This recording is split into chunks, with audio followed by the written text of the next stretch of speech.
Hello বন্ধুরা, তোমরা সবাই খুব ভালো আছো।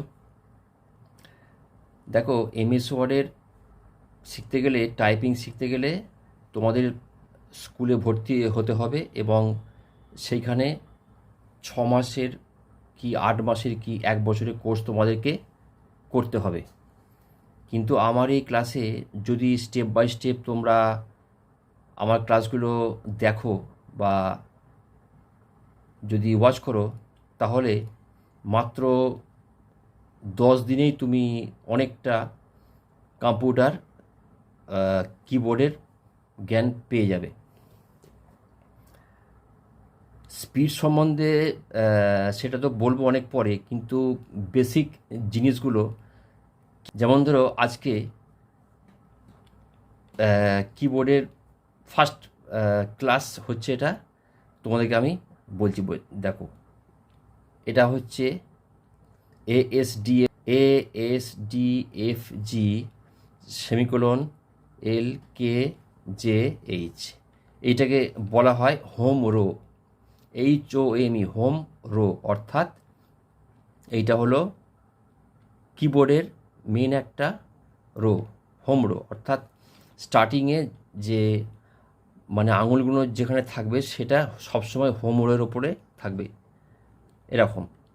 ASDF সেমিকোলন LKJ, ঠিক আছে? এইভাবে কিন্তু স্টার্টিংয়ে সবসময়তে এইভাবে হোম রোয়ে ফিঙ্গারগুলো থাকবে। আচ্ছা, তার ওপরে যেগুলো আছে QWERT, এই যে রোটা আছে এটাকে বলা হয় আপার রো। QWERT এইটাকে বলা হয় আপার রো। আচ্ছা, ASDFG তার তলায় যেটা আছে এটাকে বলা হয় বটম রো। ZXCVMNBV এটাকে বলা হয় বটম রো। আচ্ছা, এর বাইরে এইটাকে বলা হয় 1 2 3 4, এটাকে বলা হয় নাম্বার রো। তার উপরে আছে F1 M2, F1 F2 F3, এইগুলো পরে পরে বলবো, এগুলো এখন নয়। আচ্ছা, এখানে আছে কন্ট্রোল, তার উপরে আছে শিফট, তার উপরে আছে ক্যাপস লক, তার উপরে আছে ট্যাব, এইটা হলো টিলডে, TILDE, টিলডে, এটা হলো এসকেপ, ঠিক আছে? আর এই দিকে আছে, এটাকে বলা হয় নাম্বার প্যাড। এটাকে এই 1 2 3 4 5 6 7 8 9, এটাকে বলা হয় নাম্বার প্যাড, ঠিক আছে? আচ্ছা, আমরা এখন এখন হোম রো নিয়ে আলোচনা করব। ফার্স্টেই আমাদেরকে প্র্যাকটিস করতে হবে হোম রো নিয়ে, যেমন ASDFG। আচ্ছা, তার আগে বলে দিই, আমাদের এই যে 10টা আঙুলে যে হাতে, তার মধ্যে যারা বাঁ হাতে লেখে বা বাঁ হাতে খায় তাদের জন্য বাঁ হাতের বুড়ো আঙুলটা স্পেস বারের জন্য লাগবে। যারা ডান হাতে লেখে, অর্থাৎ যারা ডান হাত দিয়ে লেখে বা ডান হাত দিয়ে সব কিছু কাজ করে, তারা ডান হাতের যে বুড়ো আঙুলটা আছে সেই বুড়ো আঙুল দিয়ে স্পেস বারকে টিপবে, এটাই নিয়ম। আচ্ছা, তাহলে আমরা এখন এই আঙুলটা হচ্ছে A, এটা B, S, এইটা D, এইটা F, তাহলে ASDF। আচ্ছা, ডান হাতের হচ্ছে এইটা হচ্ছে সেমিকোলন, ঠিক আছে? ASDF semicolon LKJ। আচ্ছা, ASDF space bar semicolon LKJ space, ASDF space semicolon LKJ space, ASDF space semicolon LKJ space. এইটা কন্টিনিউ প্রত্যেক দিন 3 পেজ করে করবে তোমরা। ASDF space semicolon L K J. ঠিক আছে, অর্থাৎ এইটাকে তোমরা এইভাবে ওই A4 সাইজের 3 পেজ করে প্রত্যেক দিন প্র্যাকটিস করবে। ওই মোরললেস আধা ঘন্টা, 30 মিনিটস কি 35 মিনিটস এইটা তোমরা প্র্যাকটিস করবে। ASDF space semicolon L K J space ASDF space semicolon L K J space ASDF space semicolon L K J. তাহলে এই 4টে আঙুল, বাঁ হাতের 4টে আঙুল হচ্ছে এইটার জন্য এ, এইটার জন্য এস, এইটার জন্য ডি, এইটার জন্য এফ।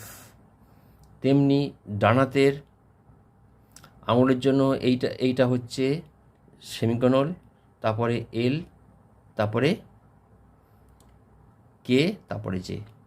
ঠিক আছে, এইটা ASDF semicolon L K J space ASDF space semicolon L K J.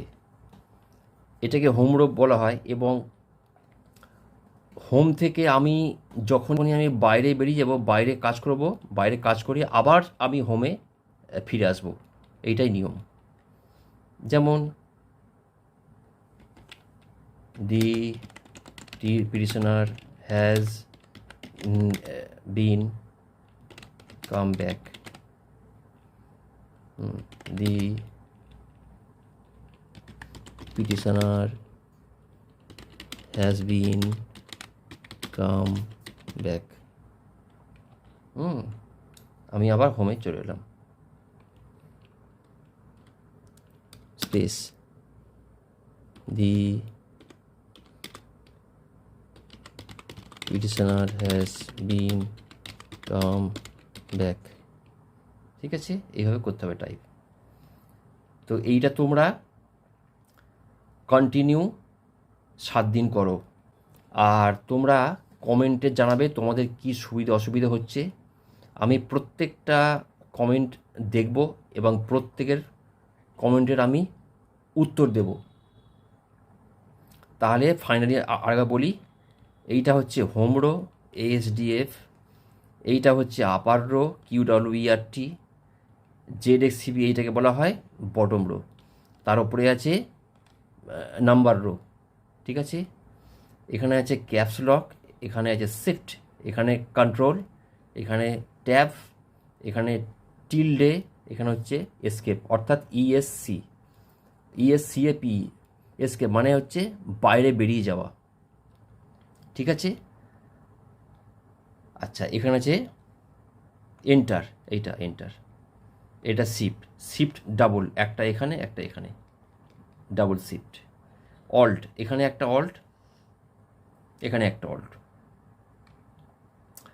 আর এইটা হচ্ছে উইন্ডোজ সাইন, এটা আমি পরে বলবো, এটা তোমাদের এখন কোনো দরকার নেই, পরে বুঝিয়ে দেবো। ঠিক আছে, তো ভিডিও স্কিপ না করে দেখবে এবং আমার পরবর্তী ভিডিওগুলো তোমরা নিশ্চয়ই ওয়াচ করবে। তার জন্য চ্যানেলটাকে সাবস্ক্রাইব করবে, যাতে প্রত্যেকটা ক্লাস তোমাদের ফোনেতে সবার আগে রিচ করে যায়। ঠিক আছে, আজকে এইটুকুন থাক। ওকে, থ্যাংক ইউ।